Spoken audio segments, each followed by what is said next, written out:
Class 10 विज्ञान science class 10 की, और उसका chapter number 4 very important, carbon and its compound, carbon और उसके यौगिक। बेटा इसके अंदर समझो ये कार्बन है क्या चीज, क्या कार्बन है क्या चीज।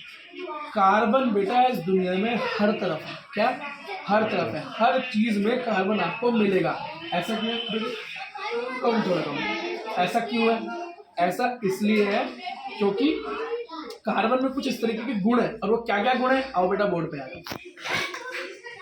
सबसे पहली चीज देखो जरा बेटा, कार्बन को बेटा C से रिलेट किया जाता है, ये बात आप जानते हो।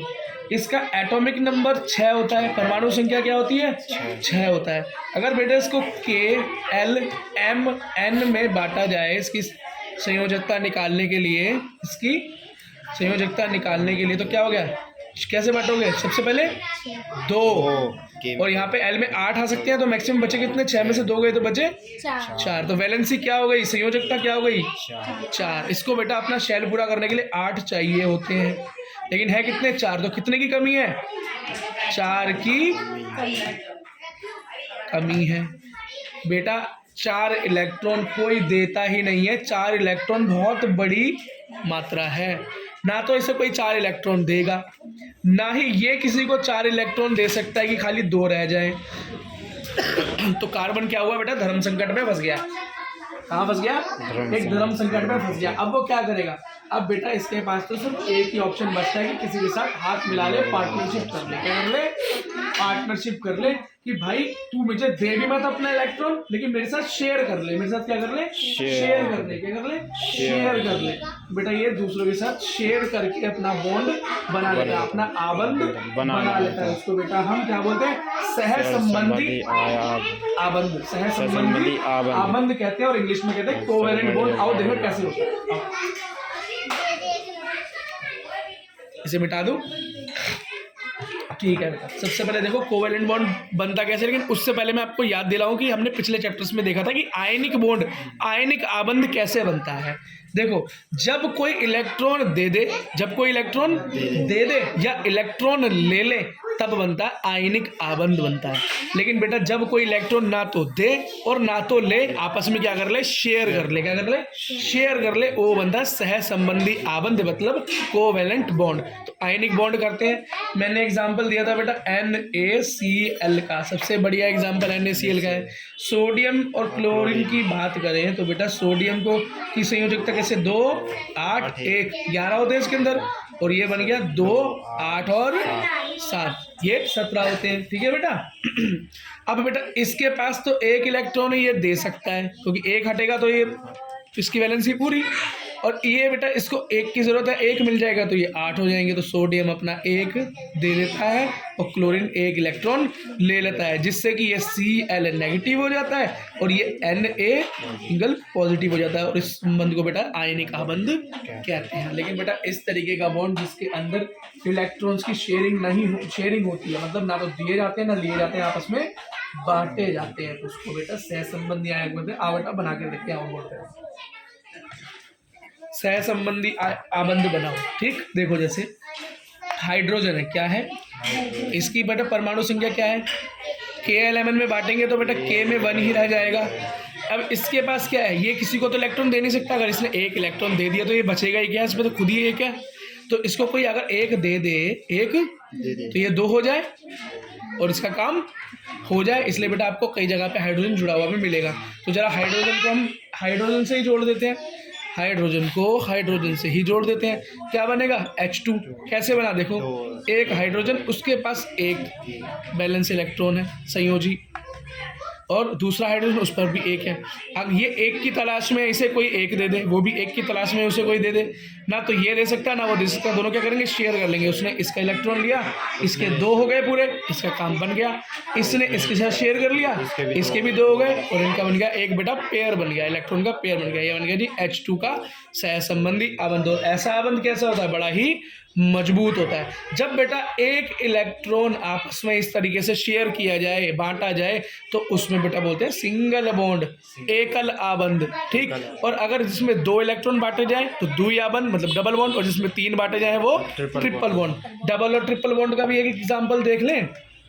देखो बेटा जैसे कि O2, क्या O2, तो बेटा ऑक्सीजन का एक मॉलिक्यूल जो होता है वो कैसे बांटोगे, 2 और 6 8 होता है K और L में, मतलब उसको कितने चाहिए, 2 चाहिए पूरा करने के लिए। ऐसे ही ऑक्सीजन का दूसरा मॉलिक्यूल, उसमें भी 2 और 6 2 चाहिए, तो ये क्या करते हैं आपस में शेयरिंग कर लेते हैं। लास्ट में कितने, इससे 2 चाहिए, और ये 2 इलेक्ट्रॉन क्या करेगा, ना तो ये देगा ना ये लेगा, क्या करेंगे आपस में बांट लेंगे। इसके 2 हो गए, इसका काम पूरा, इसके 2 हो गए, इसका काम पूरा, क्या हो गया, डबल बॉन्ड, क्या हो गया, डबल बॉन्ड, ठीक है, मतलब द्वि आबंध, क्या हो गया, द्वि आबंध। लास्ट क्या हो गया बेटा, एक और देखो, N2 का फॉर्म देखो, किसका देखो, सोडियम का देखो, N2, तो N मतलब 7 नंबर, क्या 7 नंबर, नाइट्रोजन है, सॉरी सोडियम बोल रहा हूँ, नाइट्रोजन 7 नंबर, तो कैसे बना इसका, 2 और 5, 2 और 5 क्या चाहिए इसे, 2, तो इसे क्या चाहिए, 2। अब बेटा इसमें जब तो सॉरी 2 नहीं 3 चाहिए, 8 पूरे होते हैं ना, 3, तो क्या करेगा, 3 ये अपने बाहर रखेगा, 1 2 3, और 3 दूसरे से ये शेयर कर लेगा, 3 बॉन्ड बने, ये बन गया ट्रिपल बॉन्ड, 3 आबंध, 3 आबंध। बात समझ में गई, ठीक है बेटा। अब बेटा एक चीज देखो, कार्बन के अंदर क्या है भैया, कार्बन के अंदर ऐसी क्या बात है, तो देखो ऐसी यह बात है, ये देखो इधर देखो जरा बोर्ड पे। अब तुम समझ गए बेटा दोनों तरह के बॉन्ड बनाने। अब मैंने बोला कार्बन का नंबर है 6, तो के एलिमेंट में कैसे भरेंगे, 2 और 4। अब भाई कार्बन के पास लास्ट में क्या बचे, 4 इलेक्ट्रॉन, ना तो देने का रहा और ना ही लेने का रहा, ना तो कोई 4 देगा और ना ही 4 ये ले पाएगा। बेटा ये क्या करेगा, किसी के साथ शेयर करेगा, तो मतलब एक कार्बन ये रहा, दूसरा कार्बन ये रहा। अब बेटा क्या करेंगे, ये आपस में अपने 4 बांट लेंगे, क्या करेंगे, 4 एक दूसरे को शेयर कर देंगे, तो काम चल जाएगा, क्या काम चल जाएगा। या इस कार्बन के साथ 4 हाइड्रोजन जोड़ दिए जाए तभी भी काम चल जाएगा। कैसे, हाइड्रोजन को 1 चाहिए, इसने 4 में से एक हाइड्रोजन को दे दिया, 4 में से एक हाइड्रोजन को दे दिया, 4 में से एक हाइड्रोजन को दे दिया, 4 में से एक हाइड्रोजन को दे दिया। कार्बन का काम हो गया, इसको 4 मिल गए, हाइड्रोजन का काम हो गया, उसको एक मिल गया। बेटा फॉर्मूला बन गया CH4। बात समझ में आई, कोई दिक्कत। ऐसे ही मान लो एक और कार्बन इसके साथ जुड़ गया, क्या एक और कार्बन इसके साथ जुड़ गया, ठीक है भाई जुड़ गया तो अच्छी बात है, जुड़ जाने दो। तो ये जगह इतने हाइड्रोजन ने हाथ छोड़ा और यहाँ पे आ गया एक कार्बन। लो जी, एक कार्बन ने अपना एक इलेक्ट्रॉन इस कार्बन को दे दिया, लेकिन यहाँ से एक हाइड्रोजन को दे दिया, एक इस हाइड्रोजन को दे दिया, एक इस हाइड्रोजन को दे दिया।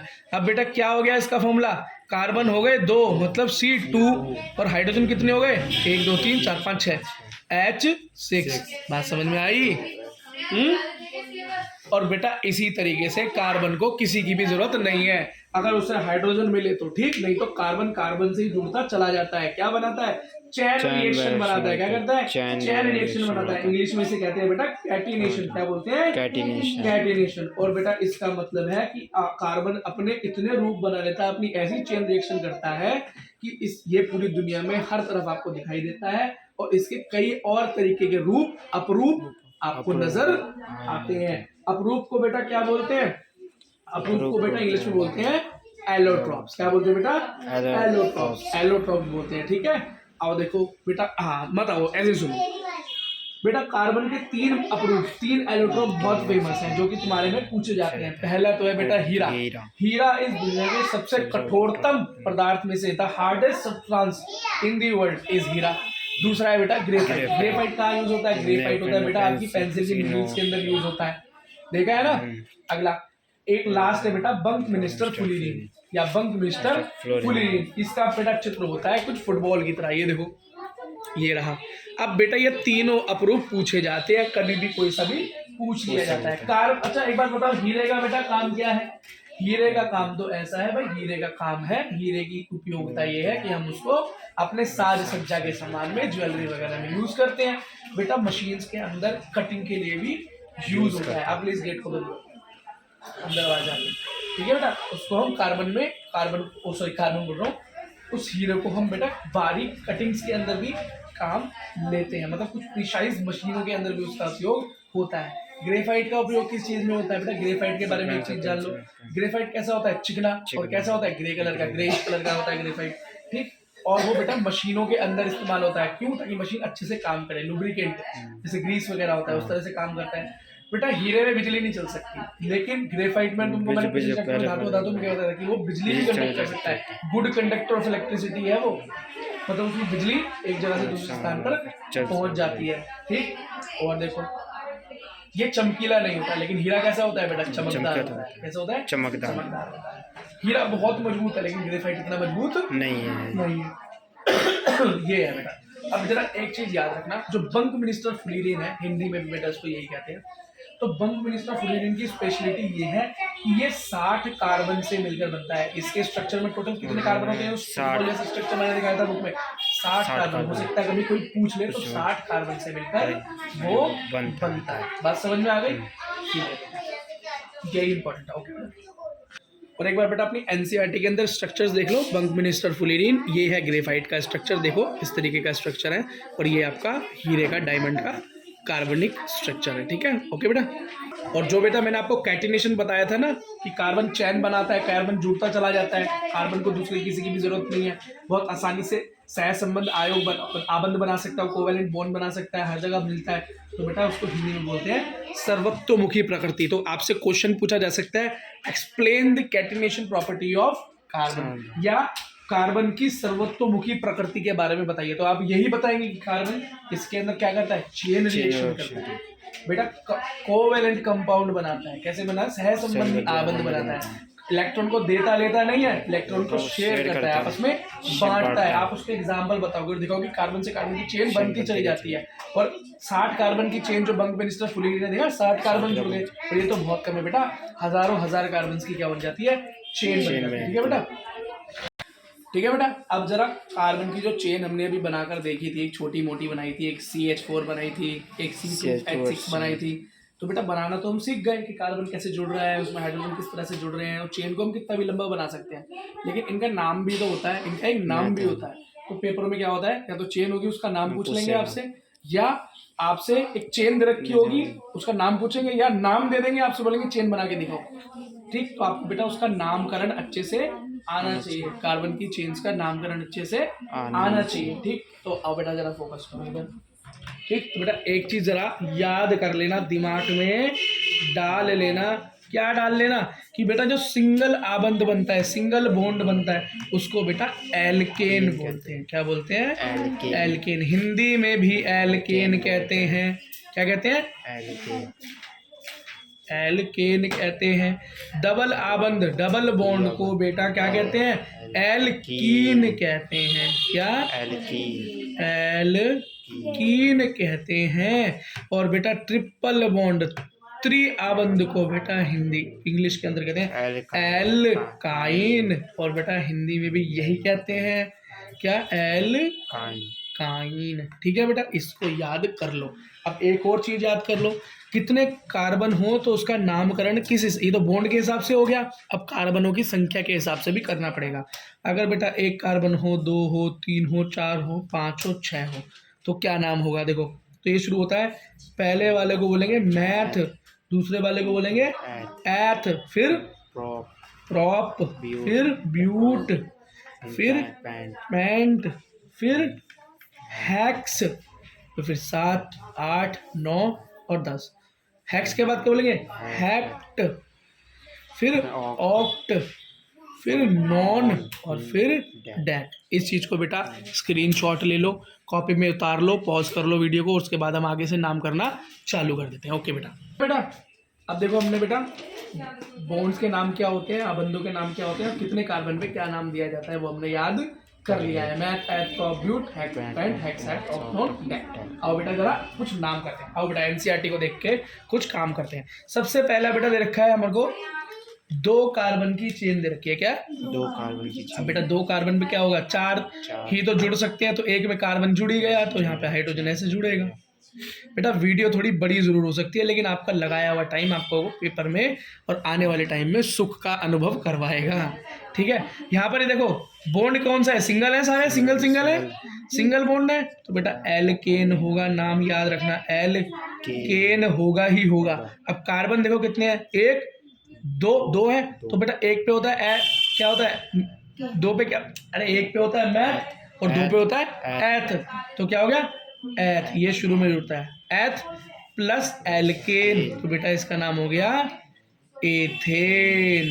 क्या नाम हो गया इथेन हो गया ना, ठीक बेटा समझ में आ गया, ठीक है बेटा एक समझ में आ गया इथेन कैसे बना, ठीक है। अब बेटा अब मैं तुमको एक नाम दे रहा हूँ, क्या दे रहा हूँ मीथेन, बोलो बेटा बना के दिखाओ, मीथेन बना के दिखाओ, इंग्लिश में क्या है मीथेन। तो बेटा मैथ से मुझे क्या समझ में आया, देख इधर, मैथ से मुझे क्या समझ में आया कि कार्बन एक ही होगा तो एन से क्या समझ में आया कि बॉन्ड सिंगल ही होगा, तो सिंगल कार्बन पे तो यही बन सकता है भाई।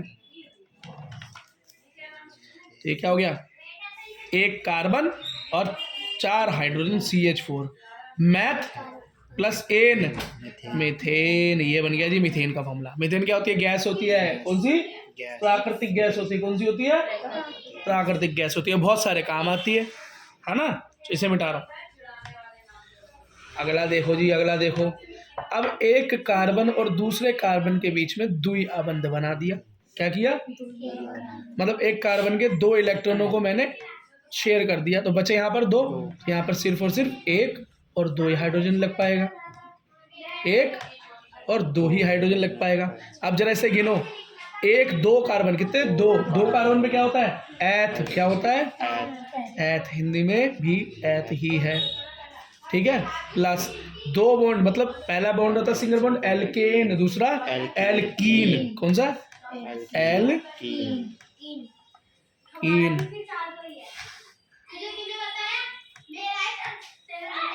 एल्कीन तो क्या हो गया एथ प्लस एल्कीन, क्या हो गया एथ प्लस एल्कीन, क्या हुआ बोलो इथीन, क्या इथीन या इथाइन या इथीन, क्या इथीन एथीन, इथीन, समझ में आया, ठीक है।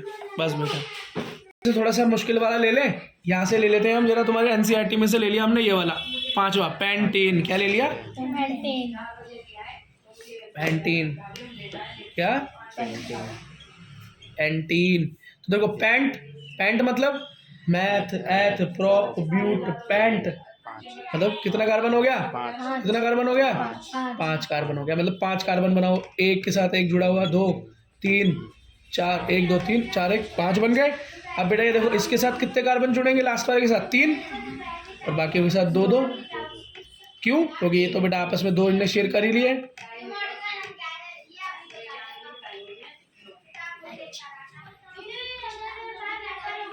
इसको शॉर्ट में कैसे लिखेंगे 1 2 3 4 5 कार्बन, मतलब कार्बन 5, हाइड्रोजन गिनो 1 2 3 4 5 6 7 8 9 10 11 12, तो हाइड्रोजन हो गया 12, ये हो गया पेंटीन का फॉर्मूला। सो ठीक है बेटा। अब बेटा एक चीज समझना आपके लिए बहुत जरूरी है, बेंजीन, क्या बेंजीन, ये बेंजीन क्या है, ये भैया साइक्लिक स्ट्रक्चर है, मतलब जब चैन आपस में गोलाई में जुड़ती हैं, क्या आपस में गोलाई में जुड़ जाती हैं, तो बेटा बेंजीन जो है इसी तरह की कार्बन की चेन है। एनसीईआरटी में दिखाओ जी इसका फोटो, देखो बेटा ये स्ट्रक्चर को जरा याद कर लो, कैसे देखो इस स्ट्रक्चर को याद कर लो, वेरी इंपॉर्टेंट चेक है, जरा हम यहाँ बना कर दिखा देते हैं। बेटा बेंजीन का फॉर्मूला है HC6H6, डबल छक्के याद कर लो, यही तरीका है, छक्के पे छक्के, छक्के छुड़ा दिए इसने। जब बेटा बेंजीन का चित्र बनाना था, बेंजीन की चेन बनानी थी, बन के ही नहीं दे रही थी सीधा, सबने हार मान ली। इसको बनाने वाले जो साइंटिस्ट थे उनका नाम मैं भूल गया हूँ बेटा, उन साइंटिस्ट के सपने में सांप आया, उन्होंने देखा सांप बेटा कुंडली मार के बैठा है, तो सुबह उठ के उन्होंने कार्बन की चेन को गोल घुमा के बनाने की कोशिश की और वो बन गई। तो इसलिए बेटा बेंजीन का स्ट्रक्चर क्या है, बहुत ही ज़रूरी है, ठीक है। तो 6 कार्बन किस तरह से लगे, 2 3 4 5 6, 1 2 3 4 5 6 लग गए, ठीक। अब देखो इसमें जोड़ना कैसे है, सब में एक एक हाइड्रोजन देना है, सब में एक एक हाइड्रोजन देना है, और बेटा डबल बॉन्ड देना चालू करना, एक फिर छोड़ के एक, फिर एक छोड़ के एक, ये आपका बेटा बेंजीन का स्ट्रक्चर हो गया। और ये वेरी इंपॉर्टेंट स्ट्रक्चरों में से एक स्ट्रक्चर है, पता नहीं कब तुम्हारे एग्जाम में आ जाए, ठीक है बेटा। फंक्शनल ग्रुप, क्या फंक्शनल ग्रुप, क्या फंक्शनल ग्रुप, इसको बेटा हम कार्यकात्मक या कार्यकात्मक या ये है ना कार्यकात्मक ग्रुप भी कहते हैं, यहाँ इंग्लिश में फंक्शनल ग्रुप कहते हैं। बेटा सबसे पहला है क्लोरीन और ब्रोमीन। क्या? क्लोरीन और ब्रोमीन। जब भी ये जुड़ते हैं तो बेटा इनके जब भी किसी कार्बन की चेन में जुड़ते हैं तो बेटा उसका नाम ही चेंज कर देते हैं। तो उसका नाम क्या हो जाता है? उसका नाम हो जाता है हेलो। क्या? हेलो। क्या? क्लोरीन लगे तो हेलो क्लोरीन, ठीक, और ब्रोमीन लगे तो हेलो ब्रोमीन। ठीक है, ये बेटा क्या करते हैं? हेलो कर देते हैं कार्बन की चेन में जाके। आसान है याद करना। अगला देखो, अगर बेटा एक ये लग जाए ग्रुप, ये बड़ा इंपॉर्टेंट ग्रुप है भाई, OH। क्या? OH ग्रुप लग जाए। OH ग्रुप को बोलते हैं एल्कोहल। क्या? Alcohol group. बेटा हिंदी में ले लो चाहे इंग्लिश में ले लो, एल्कोहल ग्रुप ही बोलते हैं। तो OH ग्रुप कौन सा है? Alcohol group. इसके बाद बेटा बड़ा सारे इंपॉर्टेंट जो फंक्शनल ग्रुप इसके अंदर दिखाए जा रहे हैं, ठीक है, बाद में तो आप और पढ़ोगे लेकिन बेसिक तो यही है। अगला देखो, ये है CH डबल बॉन्ड O। देखो बेटा ये वाला, इसे नहीं भूलने का, यहाँ इसे देखो, इसे नहीं भूलना। ये आपको जहां भी लिखा मिल जाए इसको कहते हैं एल्डिहाइड। क्या? एल्डिहाइड। क्या कहते हैं? एल्डिहाइड। इंग्लिश में भी बेटा एल्डिहाइड ही कहते हैं। फंक्शनल ग्रुप के नाम बेटा कभी चेंज नहीं होते, हिंदी हो चाहे इंग्लिश चाहे जापानी भी हो, वहाँ भी यही बोलेंगे। अगला है बेटा C++O। ऐसा करना है, ऐसा बल्ब लगा हुआ है कार्बन में, ऐसे याद कर लो बेटा, यही तुक्का फिट कर लेना, ठीक है। इसको बेटा ऐसे याद कर लेना, इसको बोलते हैं कीटोन। क्या? कीटोन। और बेटा लास्ट है एकदम तुम्हारा, इन्हें मिटा रहा हूँ मैं, स्क्रीनशॉट ले लेना, या NCERT में आपके है ही टेबल। अगला जो है उसको बोलते हैं बेटा कार्बोजाइलिक। क्या बोलते हैं? कार्बोजाइलिक अम्ल। C वही बेटा कीटोन वाला, सेम टू सेम, लेकिन इसमें OH ग्रुप भी मिला हुआ है। देखो कितने सारे ग्रुप्स इसके अंदर मैच हो रहे हैं, देख रहे हो? देखो कितने सारे मिल रहे हैं। देखो इसके अंदर कीटोन ग्रुप भी है, एल्कोहल ग्रुप भी है, सब मिलकर क्या बनाता है बेटा? कार्बोजाइलिक एसिड, अम्ल। हिंदी में बेटा कार्बोजाइलिक अम्ल है, एसिड की जगह सिर्फ अम्ल है। देखें जरा ये नामकरण पे किस तरीके से प्रभाव डालता है। हम थोड़ा नाम बना लें, नाम बनाए, ठीक है बेटा। ये देखो एक कार्बन की चेन है CCCCL, मतलब 3 कार्बन में क्लोरीन जुड़ा हुआ है। तो एक जुड़ गया तो यहाँ पे 2 ही हाइड्रोजन आ पाएंगे, यहाँ पे 2 ही हाइड्रोजन आ पाएंगे, और यहाँ पे 3 हाइड्रोजन आ जाएंगे। ठीक, इसका नाम बताओ। क्या नाम बताओ? तो 1 2 3 कार्बन, तो मैथ एथ प्रोप। क्या? प्रोप, यहाँ लिख लो प्रोप। और सिंगल बॉन्ड है मतलब एल्कीन।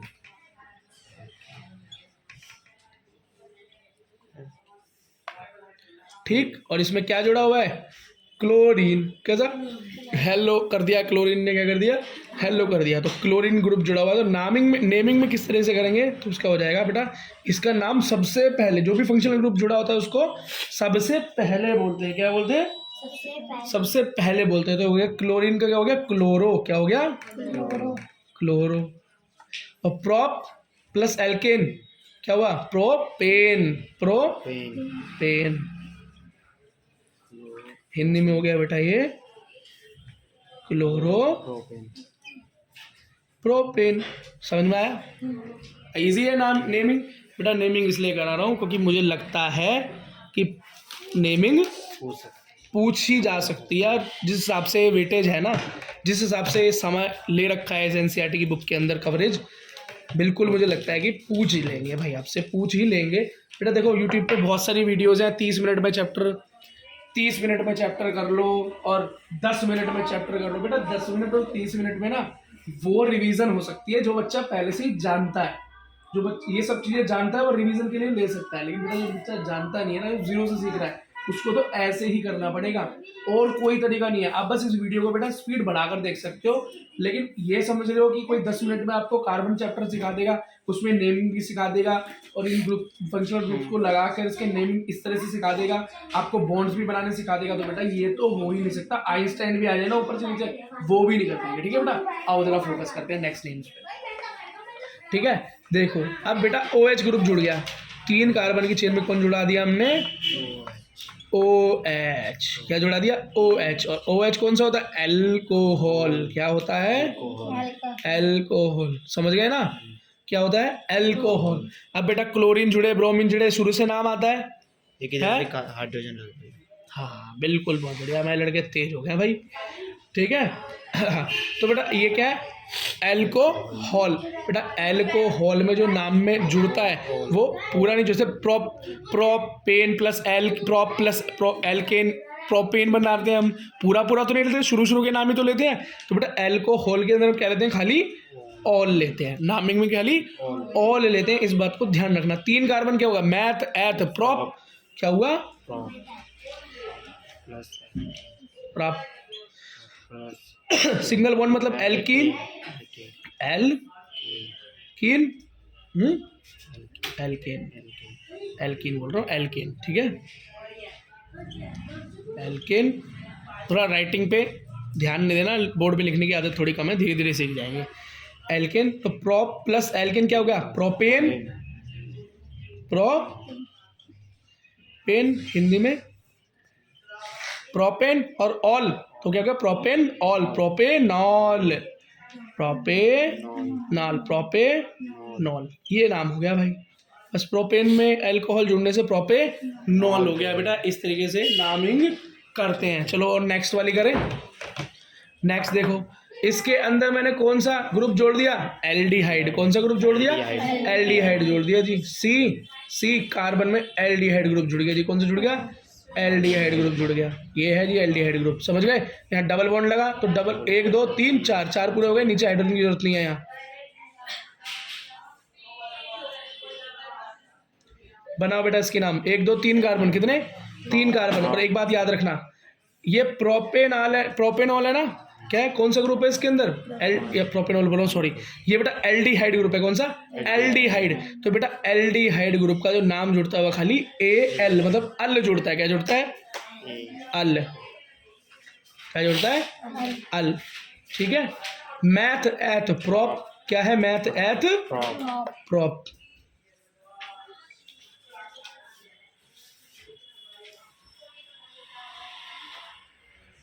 ठीक। अगला कहता है single bond, double bond, double bond. Alkene plus नहीं बेटा, इसको इसलिए बॉन्ड में नहीं गिनेंगे क्योंकि ये फंक्शनल ग्रुप है। सिंगल बॉन्ड ये क्या है? तो एल्केन ही है। इसे बार बार लिखने की तो वैसे जरूरत नहीं, क्योंकि 3 चेन में जोड़ रहे हैं। तो propane, prop plus alkane, propane. क्या? प्रोपेन। और ये अल जुड़ जाएगा तो प्रोपेनल हो जाएगा। प्रोपेनल हो जाएगा। क्या हो गया? प्रोपेनल। तो हिंदी में क्या लिखेंगे?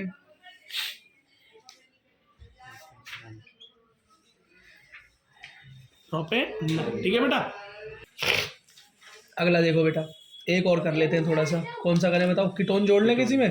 देखो कीटोन जोड़ लेते हैं। देखो 3 कार्बन की चेन में देखो कीटोन आके बीच में बल्ब की तरह लटक गया।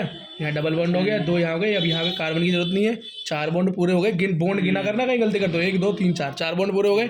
यहाँ हाइड्रोजन की जरूरत नहीं है, और यहाँ हाइड्रोजन की तीनों की जरूरत है। ग्रुप जुड़ गया कीटोन। कौन सा? कीटोन। तो कीटोन जहाँ जुड़ जाए तो नाम लिखते हैं खाली ओन, खाली ओन। Math eth prop. कितना हो गया? प्रॉप। Single bond alkane. क्या बन गया? प्रोपेन।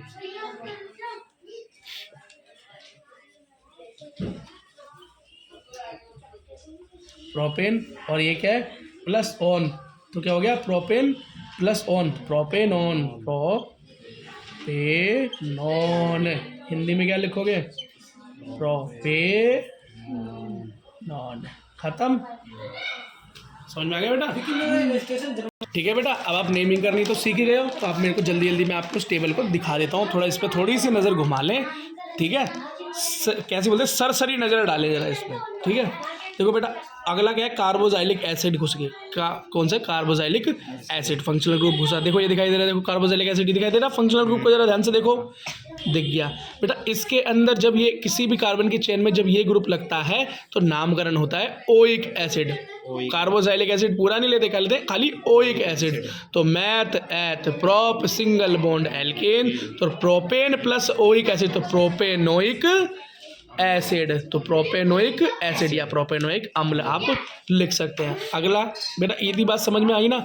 अब कहीं पर बेटा डबल बॉन्ड दिखाई दे रहा है, तुम क्या दिखाई दे रहा है, डबल बॉन्ड दिखाई दे रहा है, तो एल्कीन, और ट्रिपल बॉन्ड दिखाई दे रहा है तो एल्काइन, एल्काइन, तो ट्यून होता है प्रोप, तो प्रोप के साथ क्या हुआ, एल्कीन, तो प्रोपीन, और ये एल्काइन तो प्रोप, तो प्रोपाइन। बात समझ में आ गई, ठीक है बेटा। बेटा एक चीज और समझ लो कि संतृप्त और असंतृप्त किसे कहते हैं, इंग्लिश में कहते हैं सैचुरेटेड और अनसैचुरेटेड। क्या मतलब, संतृप्त और असंतृप्त।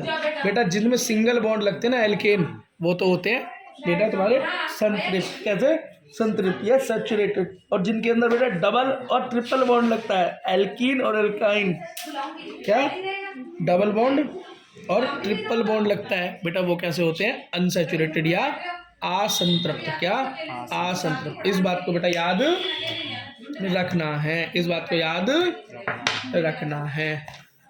एक और चीज देखो बेटा, ऑक्सीकरण का क्या मतलब है, मैंने तुमको बताया था, जब भी किसी प्रक्रिया में ऑक्सीजन जोड़ दी जाए या हाइड्रोजन निकाल दिया जाए, उसे हम ऑक्सीकरण या ऑक्सीडेशन कहते हैं, ठीक है। अगली चीज देखो,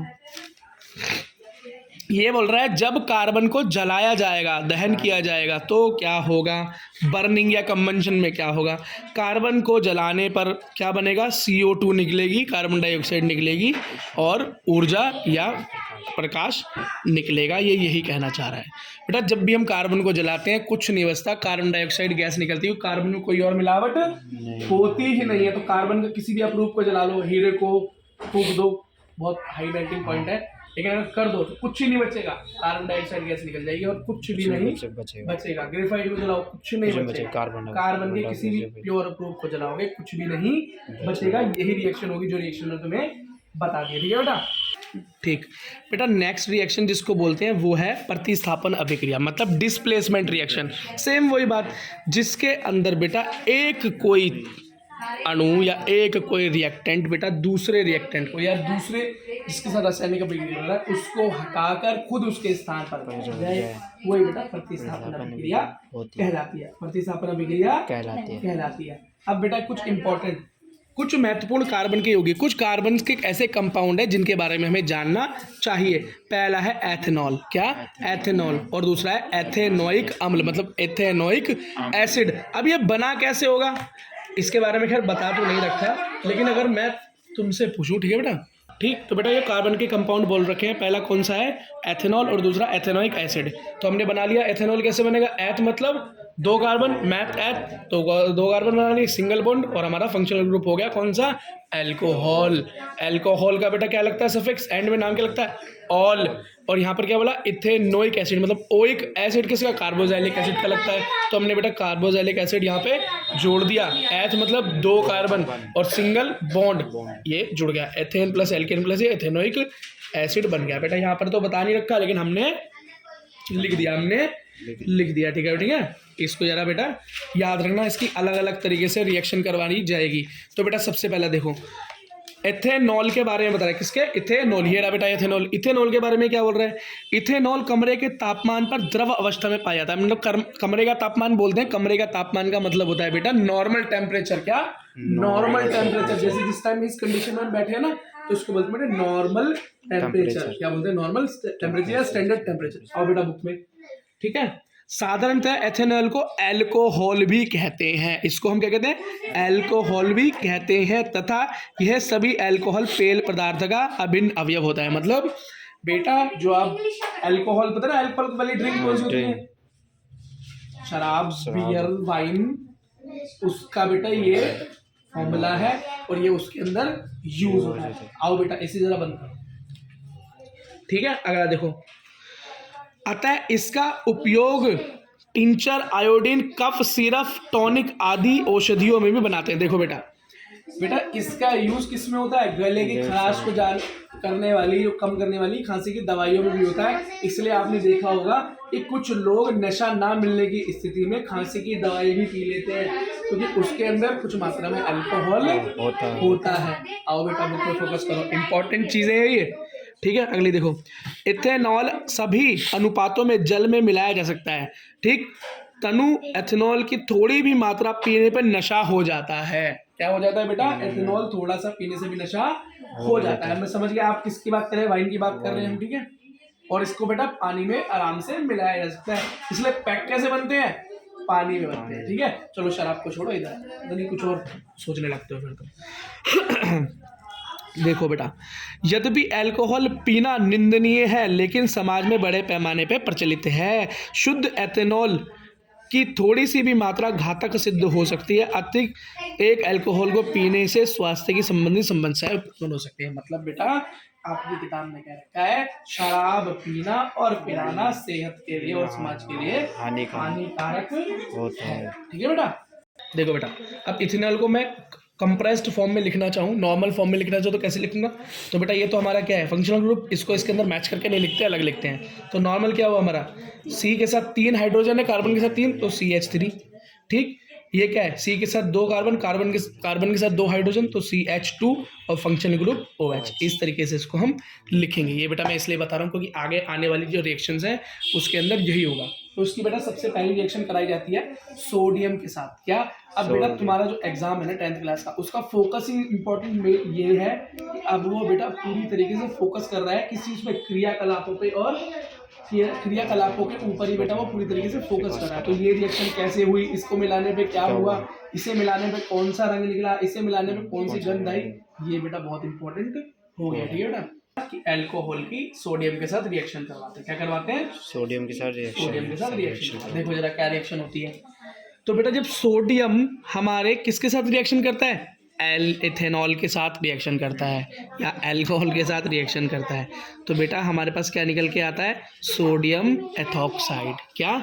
सोडियम एथॉक्साइड। सोडियम यहाँ जुड़ जाता है, हाइड्रोजन रिमूव हो जाता है। सोडियम यहाँ जुड़ जाता है, हाइड्रोजन रिमूव हो जाता है।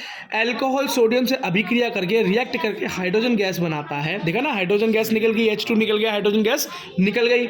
इस अभिक्रिया में एक दूसरा उत्पाद को सोडियम क्या बोलता है? एथॉक्साइड भी बनता है, जो आपको ज्ञात है कि आप दूसरे पदार्थ से, धातु से अभिक्रिया करके हाइड्रोजन बनाते हैं, ठीक है बेटा। ठीक। अब बेटा ये देखो इधर, इस रिएक्शन में तुमको मैंने कोई रिएक्शन याद करने की जरूरत नहीं है बेटा। CH3 CH2OH बनाना सीख लोगे, इसको याद करने की जरूरत नहीं है। क्यों बेटा? एथ का मतलब 2 कार्बन, सिंगल बॉन्ड, और तुम्हारा ऑल मतलब तुम्हारा OH ग्रुप, मतलब तुम्हारा अल्कोहल ग्रुप। क्या बन गया? इथेनॉल। इथेनॉल को बेटा कंप्रेस किया तो C के साथ 4 कार्बन, C के साथ 2 कार्बन, CH2 मतलब कार्बन बनो, कार्बन के साथ 2 हाइड्रोजन, कार्बन के साथ 3 हाइड्रोजन, और OH फंक्शनल ग्रुप हो गया। सोडियम के साथ रिएक्शन होगी तो सोडियम इसके साथ प्लस हो जाएगा। क्या?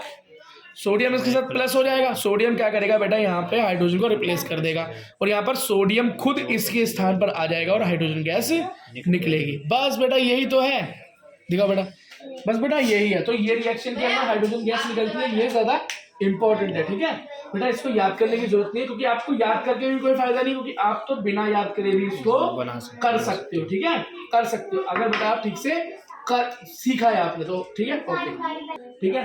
तो एथेनॉल के बारे में हमने जान लिया, एथेनॉल की इंपॉर्टेंस के बारे में हमने जान लिया, इसके काम के बारे में जान लिया, उसके नुकसान के बारे में जान लिया, सोडियम के साथ उसकी हमने रिएक्शन करवा के भी देख ली। ये कुछ इंपॉर्टेंट बात बेटा एथेनॉल के साथ थी। नेक्स्ट हमारे पास आ गया बेटा सेकंड, कौन सा बताया था? Ethanoic acid. क्या बताया था? इथेनोइक एसिड बताया था, इथेनोइक एसिड बताया था। तो बेटा इथेनोइक एसिड के साथ क्या इंपॉर्टेंट है? इथेनोइक अम्ल को समानते एसिटिक अम्ल कहते हैं, एसिटिक एसिड कहते हैं, एसिटिक एसिड कहते हैं। बेटा तुम्हें पता है इस एसिटिक एसिड का यूज करके इसके अंदर में पानी मिलाकर हम क्या बनाते हैं? सिरका बनाते हैं। क्या बनाते हैं? सिरका बनाते हैं। किस किस काम आता है सिरका? बताओ, तुम तो लड़कियां हो, रसोई में काम करते होगे। सिरका चाउमीन बनाने का काम। और बस, तुमने कभी यूज नहीं किया क्या सिरका? चलो बेटा, खट्टा पदार्थ होता है, खाने को खट्टा करने का काम आता है, ये तो उसके मेन काम है। देखो शुद्ध, इधर देखो बेटा, बुक पे फोकस करो। शुद्ध एथेनॉल अम्ल का गलनांक 290 केल्विन होता है और इसलिए ठंडी जलवायु में, शीत के दिनों में यह जम जाता है। इसका मतलब ये क्या होता है, ठंड में जम जाता है, ठंड में जम जाता है। ठीक है, क्वथनांक और गलनांक में अंतर समझ लो। गलनांक का मतलब होता है मेल्टिंग पॉइंट, क्या मेल्टिंग पॉइंट, और एक होता है बेटा क्वथनांक, क्या क्वथनांक, उसको क्या बोलते हैं बेटा, बॉइलिंग पॉइंट या फ्रीजिंग पॉइंट। ये कुछ बेटा नाम होते हैं हिंदी इंग्लिश में, और ये साइंस की टर्म से हमें पता होना चाहिए। अगला देखो, इस कारण इसे ग्लेशियल एसिटिक अम्ल कहते हैं। मतलब ग्लेशियल क्यों बोलते हैं? ग्लेशियल का मतलब होता है बेटा बर्फीला, ऐसा बर्फीला जो कि बर्फ में या ठंड में जम जाए। कार्बोक्सिलिक अम्ल कहा जाने वाला कार्बनिक यौगिक के समूह का अभिलक्षण इसकी अम्लता है। इसका मतलब बेटा ये एसिडिक इन नेचर है, इसका नेचर कैसा है, अम्लीय है। कैसा है, अम्लीय है, एसिडिक इन नेचर है। ये बेटा पॉइंट हुआ, इस सबको जो मैं पढ़ रहा हूँ इसके अंदर मेन पॉइंट आपको छांट के बता रहा हूँ। हालांकि खनिज अम्लों के विपरीत कार्बोक्सिलिक अम्ल दुर्बल अम्ल होता है। दिखाओ, मतलब देखा जाए तो ये कैसा एसिड है, वीक एसिड है। कैसा है, कमजोर एसिड है, वीक एसिड है। कैसा है, कमजोर, बहुत ज्यादा खतरनाक एसिड नहीं है। ठीक है, ठीक है बेटा लास्ट इंपॉर्टेंट चीज, वैसे लास्ट इंपॉर्टेंट तो नहीं है, मतलब सेकंड लास्ट इंपॉर्टेंट चीज है, हो सकता है पेपर में पूछ ले, एनसीईआरटी में दिया हुआ है, तो बेटा रिस्क नहीं लेने का। क्या रिस्क नहीं। अगला क्या है बेटा, इथेनोइक एसिड के बारे में क्या था क्या नहीं था हमने बता दिया, इसका फॉर्मूला दिखा दिया, इसे कंप्रेस्ड फॉर्म में हमने लिख दिया। सी के साथ 3 carbon CH3, C double bond O 2 O और एक ऐसी है, बन गया हमारा इथेनोइक एसिड। ये देखो इथेनोइक एसिड बन गया। इथेनोइक एसिड को जब अल्कोहल से रिएक्शन करवा देते हैं, अल्कोहल का फॉर्मूला क्या निकाला था, कार्बन के साथ CH3 फिर CH2 OH ग्रुप, इन दोनों को जब हम जोड़ देते हैं, इन दोनों को जब हम जोड़ देते हैं और एक नया कंपाउंड हमें मिलता है, वो मिलता है बेटा एस्टर। क्या मिलता है, एस्टर। क्या मिलता है, एस्टर। एस्टर का बेटा फॉर्मूला क्या होता है, एस्टर होता है CH3CO, ये हो गया बेटा, इधर घुस गया हमारा कीटोन O, CH2CH3H2O वाटर, ये होता है बेटा एस्टर। क्या होता है, एस्टर। और इसको बनने की प्रक्रिया को, मतलब इथेनोइक एसिड को जब बेटा हम अल्कोहल या एथेनॉल से मिला देते हैं तो एस्टर प्राप्त होता है। इसी प्रक्रिया को बेटा हम एस्टीकरण कह देते हैं। क्या कह देते हैं, एस्टीकरण रिएक्शन कह देते हैं। इस बेटा रिएक्शन को याद करने में ज़्यादा दिमाग लगाने की जरूरत नहीं है, और याद रखना ये बनता कैसे है, जब बेटा अम्ल तथा अल्कोहल की अभिक्रिया से एस्टर निर्मित होता है। मतलब एस्टीकरण अभिक्रिया के अंदर हम क्या करते हैं, इथेनॉल अपना इथेनोइक एसिड और अल्कोहल, मतलब इथेनॉल जो हमने दोनों ये पढ़े, इन दोनों को आपस में जोड़ दो तो उसके बाद एक कंपाउंड मिलता है जिसका फॉर्मूला लिखा वो होता है एस्टर। वो क्या होता है, एस्टर होता है। बस बेटा इस बात को याद रखना, ठीक है बेटा। अब बेटा एक चीज सुनो, जो ये एस्टर बनता है, इस देखो फोकस करो, इसकी गंध बड़ी मृदु होती है, मतलब बड़ी प्लीजेंट क्या होती है, खुशबू कैसी होती है, बड़ी अच्छी होती है। उसका उपयोग किस में करते हैं, खुशबू अच्छी होती है तो बेटा सेंट बनाने में किया जाता है। तो कोई तुमसे पूछ ले कि सेंट बनाने में किस चीज का उपयोग किया जाता है, कार्बन के किस यौगिक का, आप बोलोगे एस्टर का। किसका, एस्टर का। और एस्टर बनता कैसे है, एथेनोइक एसिड और बेटा अल्कोहल को मिलाकर एस्टर बनता है। इसी को बोलते हैं एस्टीकरण बोलते हैं। देखा है आपने कि कई लोगों को सेंट की खुशबू से भी नशा हो जाता है, दिमाग घूम गया, बोलते नहीं है, बड़ी तेज खुशबू है, दिमाग घूम गया, बोलते ना, तो बेटा इसी वजह से होता है। नेक्स्ट देखो, इसका उत्पन्न एक तो स्वाद उत्पन्न करने वाले कारकों की तरह किया जाता है, सेंट बनाने में होता है, ये मेन बात है।